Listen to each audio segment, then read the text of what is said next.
Hello बच्चों, कैसे हो आप सब। तो आप सभी का वेलकम है इस चैनल पे। आज हमारा जो मेन टारगेट होगा वो क्लास 11th के बच्चों के साथ होगा। क्लास 12th के बच्चे जिनका अब आगे जेई है, नीट है, उनसे हम आगे आने वाले डेज में बात करेंगे फिजिक्स रिलेटेड। बट फिलहाल वो बच्चे अपने केमिस्ट्री और मैथ्स के एग्जाम्स में पूरा इंडल्ज होंगे। पहले केमिस्ट्री है, फिर मैथ्स है, बीच में इंग्लिश है। तो उसके लिए आप अपनी जम के तैयारी करें, अपना बेस्ट दें। आप खाली आने वाले जो स्टूडेंट्स हैं जो क्लास 12th में आने वाले हैं उनको अपना एक्सपीरियंस ज़रूर शेयर करें, ताकि जो गलती आपसे हो गई या जो अवेयरनेस आपको नहीं मिली थी वो बच्चे आने वाले गलती ना करें। तो क्लास 11th के बच्चों को हम 3 कैटेगरी में डिवाइड कर दें। पहली कैटेगरी उन बच्चों की जिनके एग्जाम्स हो चुके हैं, रिजल्ट आने वाला है, रिजल्ट की वो वेट कर रहे हैं। कुछ बच्चे सेकंड कैटेगरी जिनके अभी तक एग्जाम स्टार्ट होने हैं, कुछ ऐसे भी स्कूल्स हैं हमारे दिल्ली में जिनके एग्जाम्स अब स्टार्ट होने वाले हैं। और थर्ड कैटेगरी ऐसे जिनके एग्जाम्स चल रहे हैं, कुछ सब्जेक्ट्स के हो गए, कुछ सब्जेक्ट्स के बाकी हैं। ये तीनों ही बच्चों की अगर हम बात करें, तीनों कैटेगरीज की बात करें, तो इनके कुछ ही हफ्तों में, कुछ ही दिनों में इनकी क्लास 11th की बाय बाय हो जानी है और क्लास 12th में ये प्रमोट हो जाएंगे होपफुली। मैं उम्मीद करता हूँ आप सब प्रमोट होंगे बिना कोई कंपार्टमेंट वगैरह के। चलो, तो ये कॉन्ग्रेचुलेशन आपको पहले ही एडवांस में। होपफुली आप सब बढ़िया से पास होंगे, बढ़िया से आप स्कोर करेंगे, प्रमोट होंगे क्लास 12th में और एक साथ जम के तैयारी करेंगे। हमें हमेशा अपनी जो हम हिस्ट्री देखते हैं, हिस्ट्री को जब पढ़ाया भी जाता था, हिस्ट्री को इसलिए नहीं पढ़ाया जाता था कि आपको उनके बारे में कुछ बताया जाए ना। एक ही लॉजिक होता है हिस्ट्री पढ़ने का और हिस्ट्री पढ़ाने का। वो एक लॉजिक सिंपल होता है, जो गलतियां हिस्ट्री में हुई हैं, जो गलतियां पीछे इतिहास में हुई हैं, उन्हें रिपीट नहीं करना। हिस्ट्री पढ़ने का और कोई लॉजिक नहीं है। हमें किसी की डेट ऑफ बर्थ, किसी की आने का टाइम, किसी के जाने का टाइम, इससे कोई लॉजिक नहीं होता। मेन फंडामेंटल ये होता है कि जो गलतियां हमारे पूर्वजों ने की हैं वो गलतियां हम ना करें, जिससे कि हम उनसे सीख ले पाएं। तो आज आपको मैं 2 पॉइंट्स के ऊपर इस वीडियो को मैं आपको कंक्लूड करूंगा। पहला पॉइंट आप सबके लिए बहुत जरूरी है, जेई का जनवरी 2025 का सेशन जिसमें 8 शिफ्ट्स में एग्जाम हुए थे, इसकी अगर बात करें आप सबके लिए, जो बच्चे बहुत खुशी से क्लास 11th को बाय बाय कर रहे हैं, क्लास 12th में जाने की वेट कर रहे हैं और इतने मन में रखा हुआ है कि चलो छुट्टी, काइनेमेटिक्स, रोटेशन, थर्मोडायनामिक्स कुछ नहीं हम देखेंगे अगली बार, उन बच्चों के लिए इसके अंदर एक बहुत बड़ा पॉइंट है। अगेन इसको आप वेरीफाई कर सकते हो। हमें हमेशा ये कहा जाता है कि जेई के अंदर 50-50 आएगा। नीट तो अभी आना ही है तो उसके ऊपर मैं कमेंट नहीं कर सकता। जेई के अंदर ये बहुत से सो कॉल्ड इंपॉर्टेंस वाले जो स्ट्रेटेजीज होती हैं, जो सीबीएसई ने पूरी ही धो डाली इस बार स्ट्रेटेजी, सारी स्ट्रेटेजी धो दी इन्होंने। जो हम इंपॉर्टेंस कह लो, डेरिवेशंस की बात करते थे, ग्राफ्स की बात करते थे, पीवाईक्यूज की बात करते थे, इन्होंने सब कुछ धो दिया। मैं हमेशा उल्टा बच्चों को कहता हूं कि सीबीएसई हमेशा फिजिक्स में कुछ ऐसे क्वेश्चंस डालता है जो अनटच्ड होते हैं, जिनको कभी किसी एग्जाम में नहीं देखा होता। इस बार तो उन्होंने पूरा पेपर ही अनटच दे दिया। ऐसे ऐसे डेरिवेशंस थे जो देखे भी नहीं है। चलो, जेई मेन सेशन से अगर हम बात करें, इसका कंक्लूजन मैं आपको दूं, तो बच्चे हमेशा 12th को अच्छे से पढ़ते हैं, बहुत बढ़िया।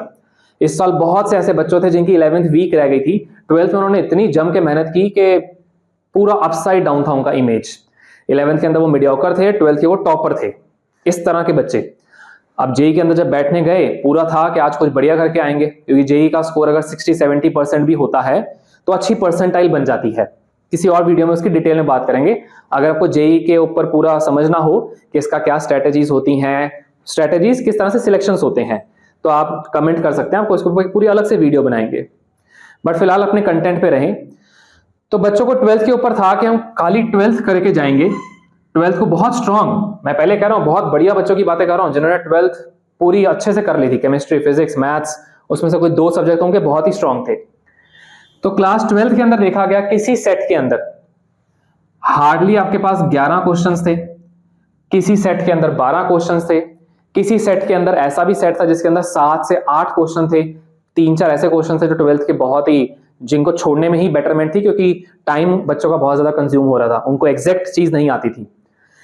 यानी कि बच्चों का जो लॉस हुआ, जो हमारे अच्छे टॉपर क्लास 12th के बच्चे हैं, उनका लॉस हुआ क्योंकि उन बच्चों के पास 11th इनकम्प्लीट थी।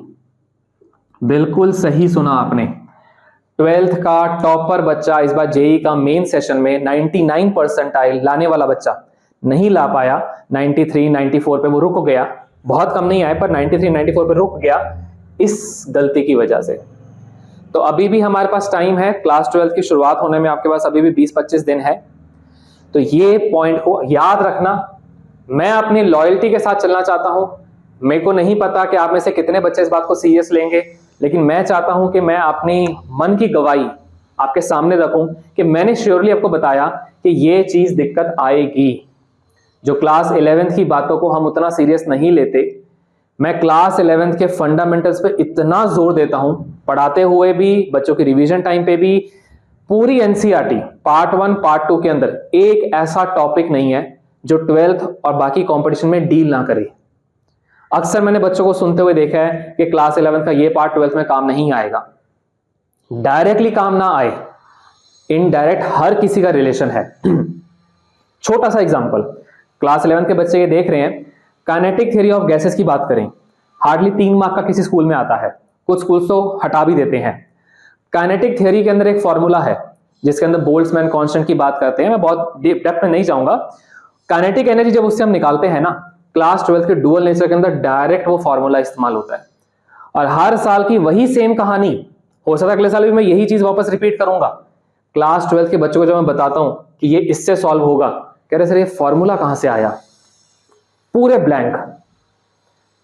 मेरी कोशिश है आप में से 20-30% बच्चे भी जो देख रहे हैं, अगर वो इस साल ब्लैंक नहीं होंगे उस फॉर्मूले पे, तो मेरा ये वीडियो बनाना पूरा वर्थ है। और मैं अपने तरफ से पूरे टाइम एक ही मेरी कोशिश होगी कि अभी तक मैं पूरा ऑफलाइन पे था फोकस्ड, अब मैं पूरा online plus offline hybrid mode पे रहूंगा।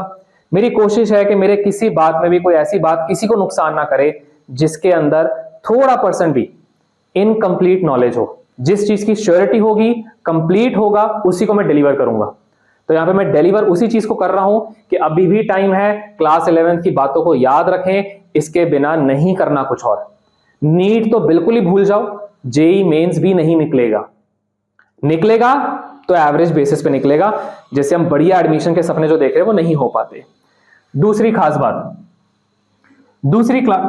कि क्लास 12th की ही बात कर ले, क्योंकि इसमें से कुछ बच्चे फिल्टर हो जाएंगे, कहेंगे सर ठीक है आपकी बात सिर मत्थे पे, आपकी बात समझ आ गई, पर हम आपकी बात को गौर नहीं करेंगे क्योंकि हमने तो जेई नहीं देना, हमने तो नीट देना ही नहीं है, हमारा एम कुछ और है। कोई आप ग्रेजुएशन करना चाहते हैं, कुछ भी करना चाहते हैं, तो उसके लिए अगर मैं बताऊं कि 12th की भी अगर आप बात करो तो 12th में जैसे मैंने कहा, अब 12th में जब बच्चा एंटर कर रहा है, सबसे पहला चैप्टर, बस मैं यहां पे आपकी ये वीडियो को और लंबा नहीं करूंगा, एक लास्ट बात कह के खत्म करूंगा।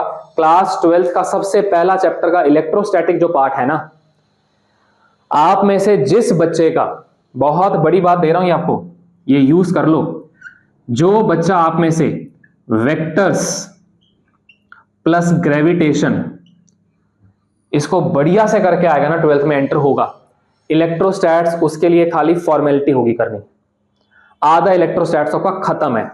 एक कॉम्बिनेशन याद रखना मेरे कहने पे, वेक्टर्स ग्रेविटेशन अच्छे से स्ट्रांग हो तो इलेक्ट्रोस्टैट्स आपके लिए फॉर्मेलिटी है। सीबीएसई के 8 नंबर आप जेब में डाल चुके हो।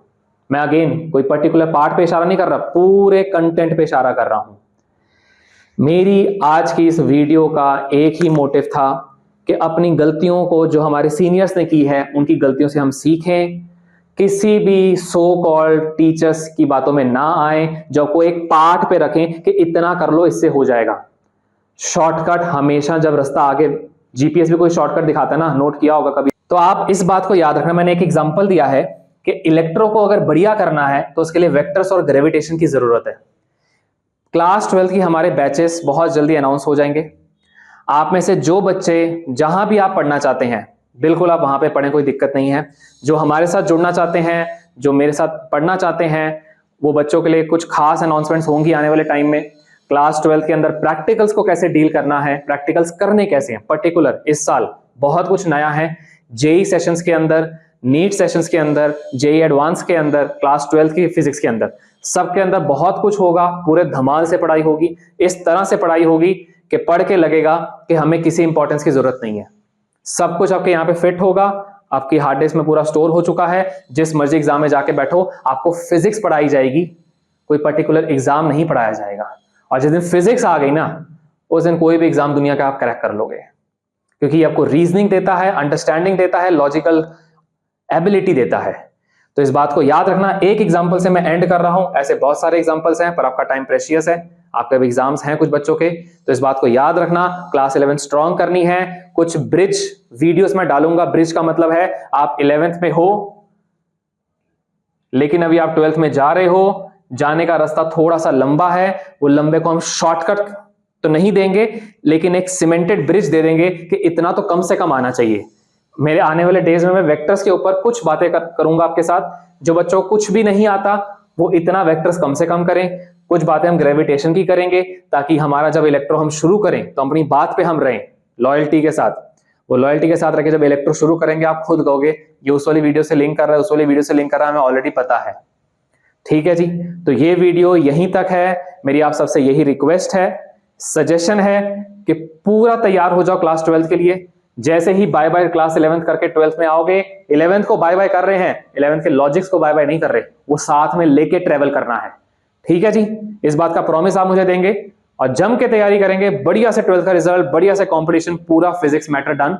आने वाले डेज में क्लासेस की इंफॉर्मेशन मिल जाएगी। यहीं पे क्लास एंड है। अपना ध्यान रखना। All the very best.